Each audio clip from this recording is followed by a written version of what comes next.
कोई लोभ है न कोई लालच, वो तुम्हारी इच्छाओं को पूरा कर सकता। जो बेचारा खुद ही चाहता भी हमको दान मिले, दक्षिणा मिले, मान मिले, सामान मिले, सम्मान मिले, तो वो तुम्हारी इच्छा को मतलब यानी कैसे पूरा कर सकते? उसी से फुर्सत नहीं। आज राजा भिखारी है, प्रजा को भिखारी बना दिया।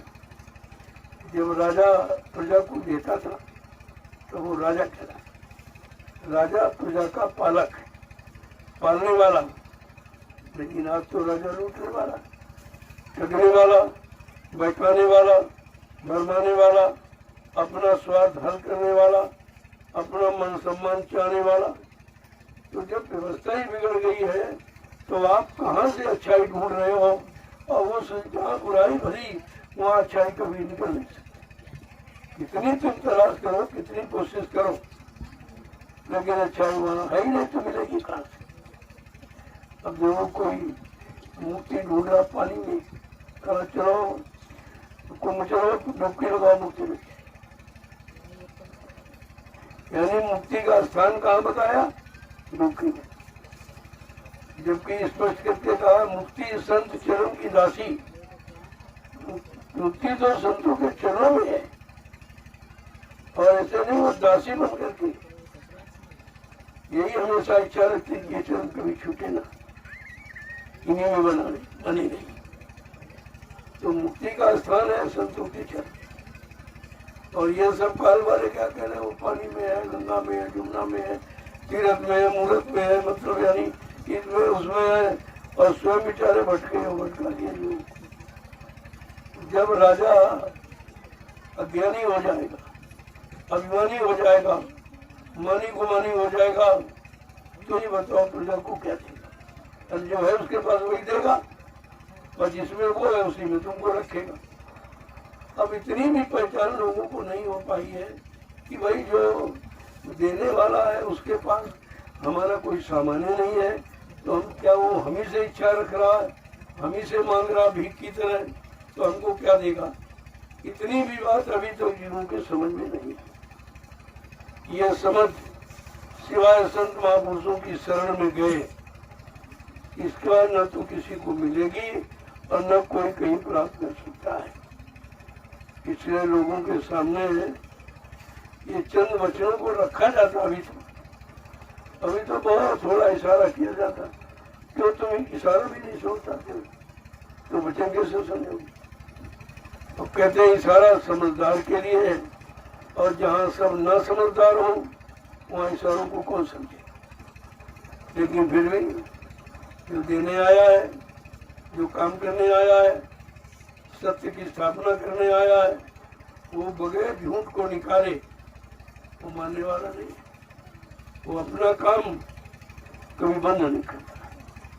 कोई सुने न सुने, माने न माने, क्योंकि जो सुन लोगे तभी आप नहीं कर पाओगे, मान लोगे तभी आप नहीं कर पाओगे। तो इसलिए वो जीवों के मानने न मानने पर नहीं है। वो तो बताते हैं कि भाई मान जाओगे तुम्हारा भला हो जाएगा, और नहीं काम तो हो ही जाएगा। लेकिन काम हो जाएगा तो उस काम का तुमको फल नहीं मिलेगा, क्योंकि आपने किया नहीं, ये नुकसान हो जाएगा। इसलिए सबको बताते हैं, कोई ये न कहे कि आपके पास इतना सत्य आधार था, सच्चाई का, सबकी सुख शांति, तो आपने बताया क्यों नहीं? इसलिए वो जीवों को बताते। बाकी उनका कोई उद्देश्य ये बताने का नहीं, कोई पैसा उनको दे, कोई फीस दे बताने की, ऐसा तो महात्माओं का हल होता है। जय गुरुदेव। देखो आप लोग जो परमार्थी सम्मान सेवा, ये रात्रि केवल एक अनोखा काम है। किसी को रात में काम करते देखा? हाँ, कोई रात में जो काम करता है उसको डबल मजदूरी, इस लालच में तो कर सकता कि डबल ड्यूटी चले। लेकिन यहाँ तो इस तरह का कोई सामान बांटा नहीं जाता, और फिर भी प्रेमी कर रहे। इसका मतलब है उनको कुछ आंतरिक तलाश है, उनको कुछ अंदर में भूख प्यास है। इसलिए रात में कोई अपना काम नहीं समझ करेगा। कितने शादी सब घरों के अंदर बिस्तरों में ठंडक महसूस कर रहे हैं। ये देखिए नजारा कैसा अनोखा है। ये कोई नहीं, ये किसी की बस की बात नहीं है।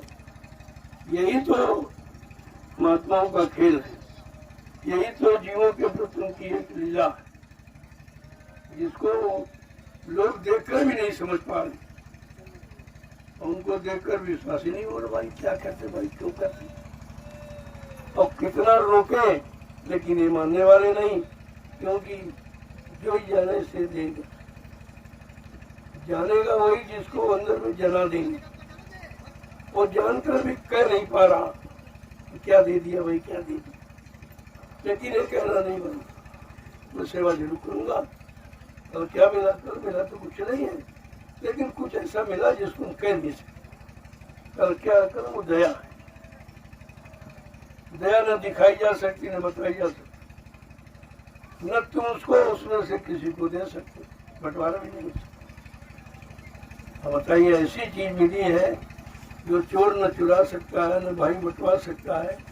मतलब यानी वो क्या है, वो है दया। और दया जो कहीं रखी नहीं।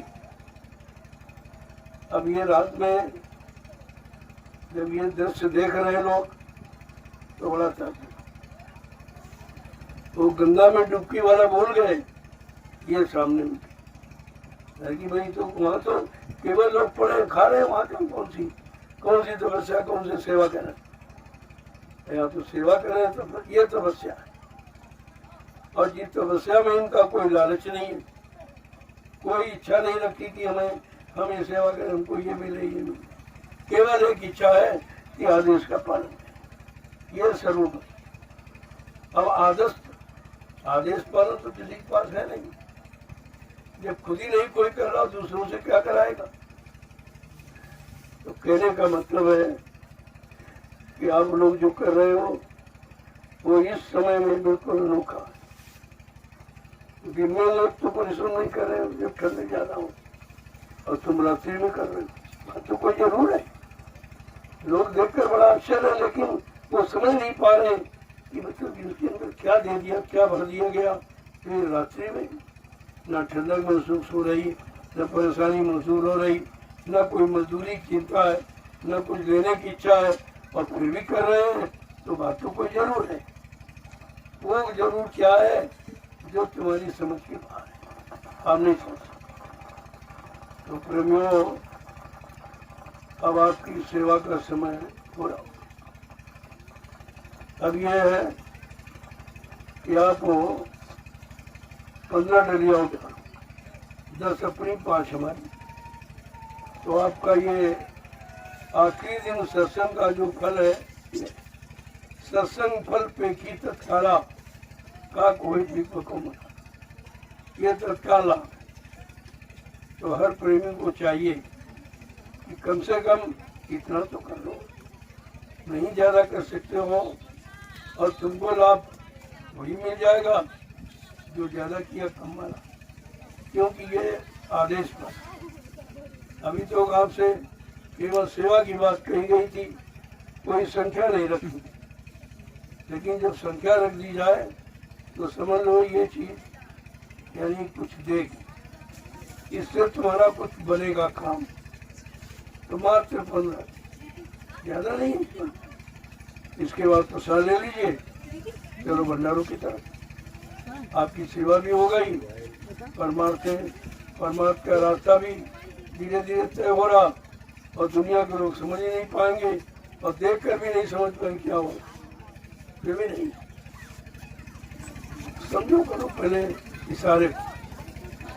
तो 15 डलिया, 10 अपनी डालो और 5 हमारी। हम तो बुढ़े हो गए, अब ये काम नहीं होता था। लेकिन भाई 5 अगर पड़ जाएंगे तो आदेश पालन हमारा भी हो जाए। भाई हमने नहीं किया, चलो तुमसे करवा लिया, तो उसका लाभ तो आपको ही मिलेगा। उस 15 का लाभ तो तुम्हारे खाते में। जय गुरुदेव। पहले आप मथुरा जाते थे तो इस तरह की सेवाएं होती और इससे भी कड़ी सेवा, क्योंकि जो बीच में